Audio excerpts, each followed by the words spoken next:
Saya berkeyakinan Indonesia tidak hanya swasembada pangan, Indonesia akan menjadi lumbung pangan dunia.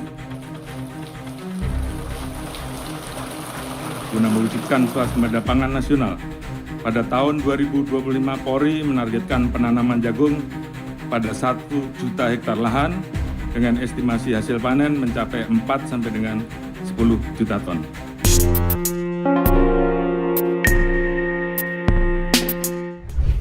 Swasembada pangan jadi program utama Presiden Indonesia Prabowo Subianto.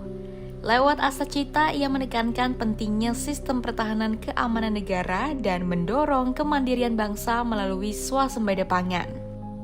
Swasembada pangan berarti negara mampu mencukupi kebutuhan pangan warganya dari produksi dalam negeri tanpa bergantung pada impor. Tak hanya soal stok, tapi juga menyangkut harga, keamanan, dan keberlanjutan. Pada era Presiden Soeharto, Indonesia pernah berhasil mencapai swasembada beras pada tahun 1984. Keberhasilan tersebut mengantarkan Indonesia menerima penghargaan dari Organisasi Pangan dan Pertanian Dunia atau FAO pada tahun 1985. Keberhasilan 4 dekade lalu itu pun mendorong Prabowo Subianto untuk memantapkan sistem pertahanan dan keamanan negara lewat salah satu misi Astacita yakni swasembada pangan.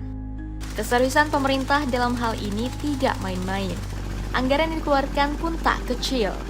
Pada 2025, anggaran ketahanan pangan mencapai 155,5 triliun rupiah. Angka ini naik dibandingkan tahun sebelumnya senilai 144,3 triliun rupiah.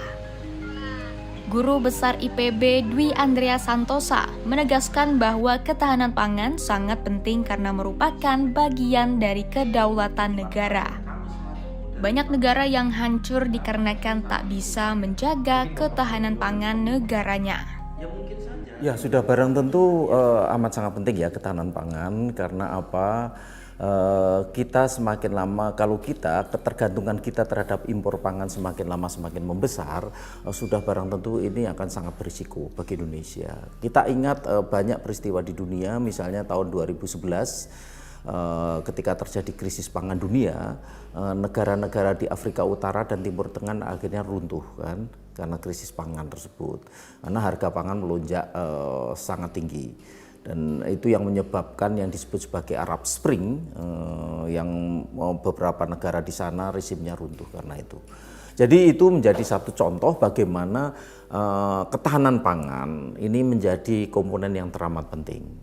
Bagaimana pemerintah bisa menyediakan pangan bagi masyarakatnya, bagi penduduknya yang cukup dengan harga yang terjangkau, ini menjadi salah satu hal yang penting. Pemerintah mengencarkan program ketahanan pangan untuk mengurangi ketergantungan pada impor beras, gandum, dan jagung. Targetnya, indeks ketahanan pangan nasional naik dari 76,2 pada 2024 menjadi 80,72 pada 2029. Menteri Pertanian dan Kapolri menjamin tahun 2026 Indonesia tidak impor lagi jagung. Saat ini Indonesia masih mengimpor jagung dari Argentina dan Brasil sebagai negara pemasok utama. Di tahun 2025, pemerintah menyetujui impor sebesar 900.000 ton jagung industri. Angkanya memang sedikit menurun dibanding tahun sebelumnya. Oleh karenanya, pemerintah Indonesia menargetkan tanaman jagung sebagai komoditas yang akan dilakukan swasembada pangan dan menyetop impor jagung di 2026. Semangat pemerintah untuk mencapai swasembada beberapa komoditas tersebut saya apresiasi. Dalam arti pemerintah perlu menggerakkan itu sehingga swasembada beberapa komoditas tersebut bisa tercapai. Kan ya walaupun kita harus realistis karena apa? Swasembada ini akan terkait dengan berbagai hal yang lain. Misalnya saja swasembada jagung. Di satu sisi pemerintah betul-betul menggenjot swasembada jagung, tapi di sisi lain pemerintah terpaksa harus menurut Amerika kan.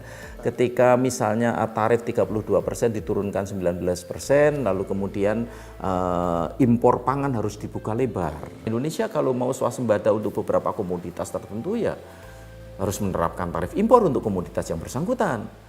Kalau itu kita buka lebar-lebar ya sudah.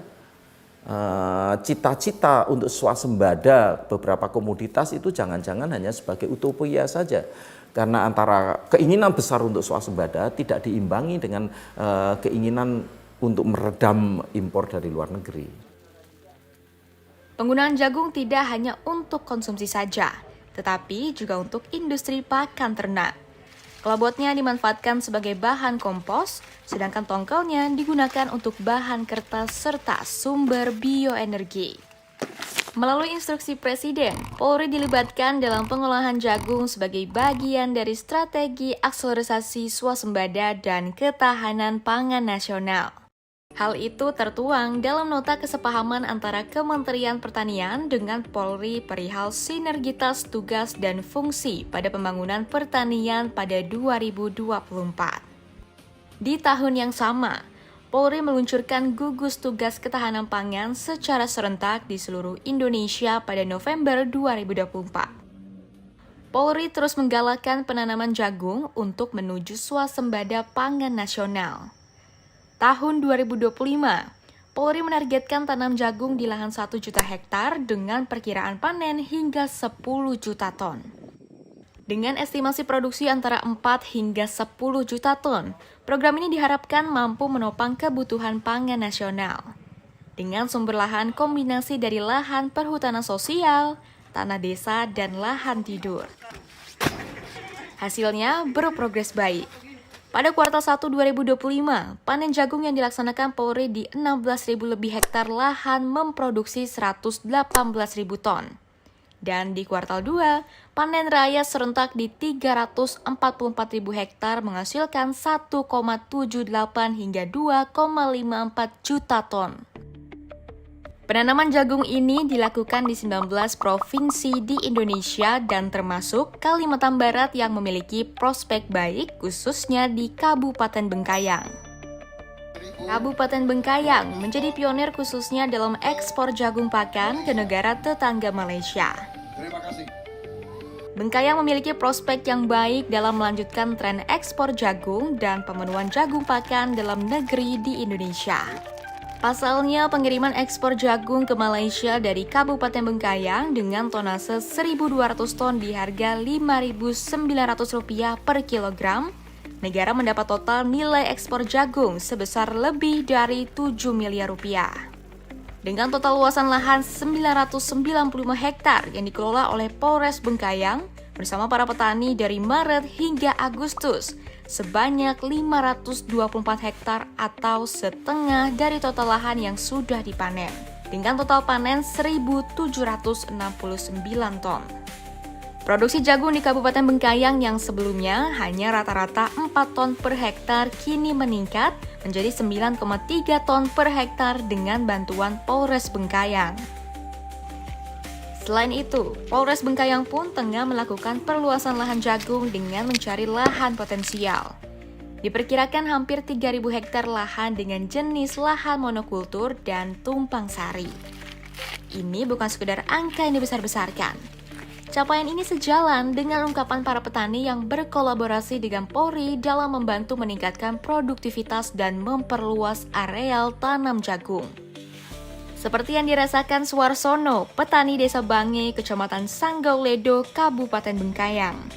Dirinya mengaku berkat bantuan Polri, hasil panen jagung yang didapat naik drastis. Itu sangat punya perbedaan, Pak. Kalau metode lama yang biasanya kami panen 1 hektar 4 ton, sekarang alhamdulillah menjadi 6-7 ton kadang-kadang. Itulah dengan adanya teknis-teknis yang modernisasi, sangat mengubah kami yang cara lama menjadi cara baru, Pak. Kemungkinan itu yang kami akan ikuti, Pak. Seperti kemarin, Pak, awal penanaman, cara penanaman, pemupukan sangat berbeda jauh, Pak. Jauh sekali dengan yang kami tanam metode lama. Apa yang membedakan, Pak? Kualitas pupuknya kah atau apa? Kemarin sistem migo, Pak. Pemerintah untuk mengatasi harga ini kami sangat dipermainkan, Pak. Jauh beda. Berapa, Pak? Dulu yang dipermainkannya seperti apa, Pak? Berapa harga yang diterima dulu? Itu dulu sebelum ada patokan dari pemerintah. Kita tuh kadang-kadang alasannya jagung banjir. turun harga pernah mencapai 3.300 Pak dengan petani. Sekarang 3.300 ya? iya 3.300. Alasan jagung banjir, jagung apa. Setelah campur tangan pemerintah di program ini, udah 5.500 Pak ke atas. Itu alhamdulillah. Suarsono tidak sendiri. Asin, petani dari Sanggauledo, Kabupaten Bengkayang pun merasakan hal yang sama. Bimbingan dan kerjasama teknis bersama Polres Bengkayang membuat hasil panen yang didapat olehnya naik. Sama sekali masalah biaya, pupuk, racun rumput, dan lain sebagainya. 1 hektar tuh paling tinggi itu 2 ton. Ya kadang-kadang 1 ton. Tapi dengan adanya program polisi, saya nanam jagung ikut koperasi itu, ya sekarang bisa mencapai 7-8 ton 1 hektar. Ya sulitnya terutama sekali kita nanam sendiri itu kan serba kurang. Terutama kurang masalah pupuk, racun rumput, bibit dan lain sebagainya. Setelah dibantu sama polisi ini ya cukup lumayan, bisa juga kita menyekolahkan anak.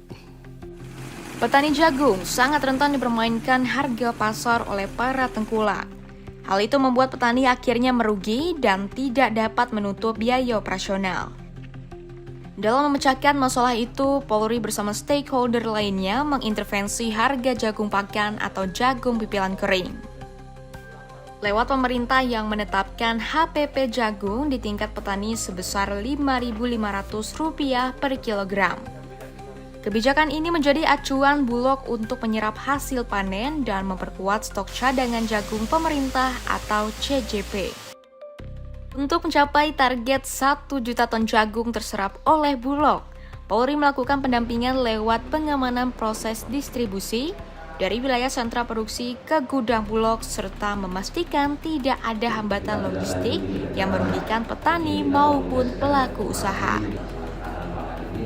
Tugas Polri ini menjadi penting untuk meningkatkan kesejahteraan petani dalam menjaga stabilitas harga jagung di pasaran.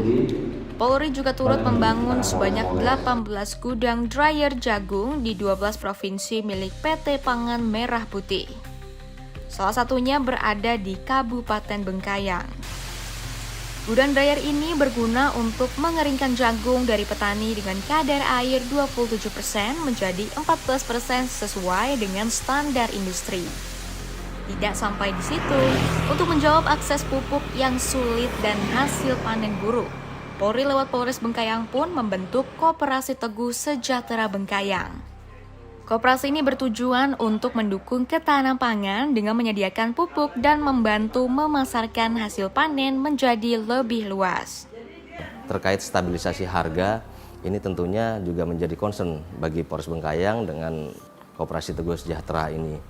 Bagaimana harga yang ada supaya menstimulus petani untuk mendorong hasil panennya kepada koperasi dengan pembagian yaitu nanti bagi hasil 60-40, 60% untuk petani dan 40% untuk koperasi dengan catatan koperasi masyarakat menjadi bagian atau anggota daripada Koperasi Teguh Sejahtera Bengkayang ini mulai dari awal tanam, kemudian juga perawatan, treatment, kemudian hingga sampai kepada panen. Ketika panen hasilnya dimasukkan ke koperasi kemudian dimasukkan juga ke gudang ataupun pabrik dryer kita untuk nanti dilempar ke Bulog yang saat ini sedang digalakkan untuk hasil panen jagung ini kita masukkan ke Bulog seperti itu. Kehadiran program ini tidak hanya menambah kuantitas hasil panen dan kesejahteraan petani, tetapi turut menurunkan angka kriminalitas di Kabupaten Bengkayang.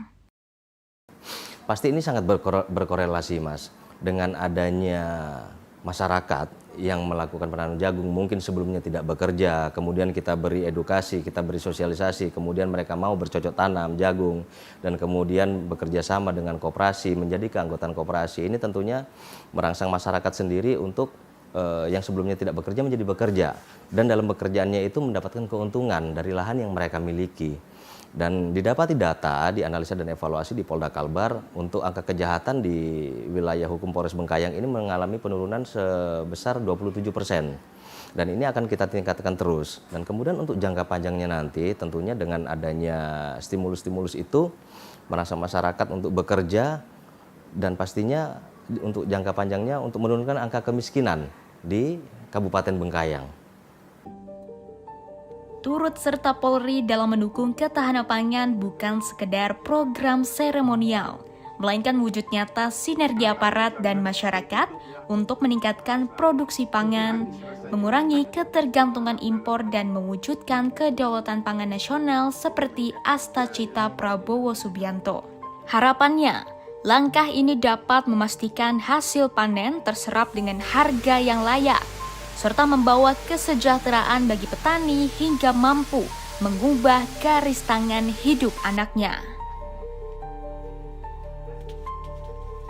Serba susah sih kalau kita bilang. Tapi sekarang ya termasuk cukup lumayan, mampu juga beli motor roda 2, bisa nyekolah anak di Jawa. Bahkan dah selesai ada yang kerja di Puskesmas. Saya sudah 32 tahun, alhamdulillah. Anak-anak bisa selesai semua sekolah. Jadi kebutuhan-kebutuhan di rumah tangga bisa terpenuhi. Itulah sangat, tapi kedepannya mudah-mudahan lebih baik daripada ini lagi.